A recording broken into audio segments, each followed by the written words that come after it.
Hi everyone, my name is Fiona and I'm a student at UCLA. In this video, I'll be talking about my stats, extracurriculars, and colleges that I got accepted to and why I decided to go to UCLA. So, are you ready for the stats? My GPA was a 4.26 weighted GPA, my SAT was a 1310, and I had a school-specific award called Navigator at my school, which was higher than a valedictorian and salutatorian, which I know is kind of stupid, but it happened. It was basically saying that I had an unofficial ranking of like 1 out of all the students in my class because my high school didn't have class rankings. And I also had an award called the Harvard Book Award that I received in my junior year of high school. As for extracurriculars, I was the president of the National Art Honor Society, the president of the Japanese National Honor Society, the secretary of National Honor Society, the team leader for our school's math league, and I had over 300 volunteer/cast hours, which is more specific towards the IB program. And I did varsity girls basketball in my junior year, and I was a stage manager in my sophomore year. Now, as for the colleges I applied to Creighton University, UCLA, UCSD, and UC Davis. And I got accepted into all of them. Yay! Honestly, I don't know how people were applying to like 9-10 schools. I could have not. So Creighton University was my safety school, and UCLA was my number 1 choice. UCSD and UC Davis were kind of like the middle level, like if I didn't get accepted to UCLA or if I didn't really want to go to Creighton, then I would go to either UCSD or UC Davis. But in the end, I chose UCLA, and here is the funny story.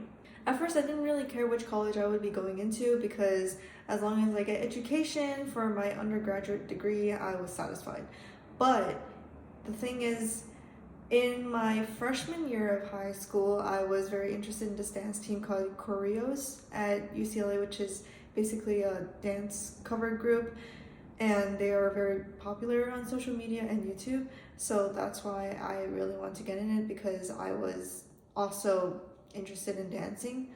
But as I progressed throughout high school and became more immersed into academics and actually trying to achieve my goals, I wanted to go to UCLA because of its diverse research experience, the amount of extracurriculars there are for me to get involved with, and also they had a good medical program since I'm planning to go to medical school in the future. And of course, I just wanted to try the dorm experience and the #1 dining hall food in the US at UCLA. So that's also like one of the smaller reasons why I accepted my offer to be a student at UCLA. But I didn't even get to live in the dorms anyway, so my plan backfired. So now I'm just here. So after watching this video, you might think, wow, this girl, her stats are not that high, her scores are pretty mediocre. How does she get accepted to UCLA? She seems like she doesn't really have a passion for, knowing where she wants to go, knowing what she wants to be. But I'm gonna tell you that even though you think a university you want to apply to is kind of a high reach, just go for it. Like I used an online calculator for, what are your chances for getting into this school?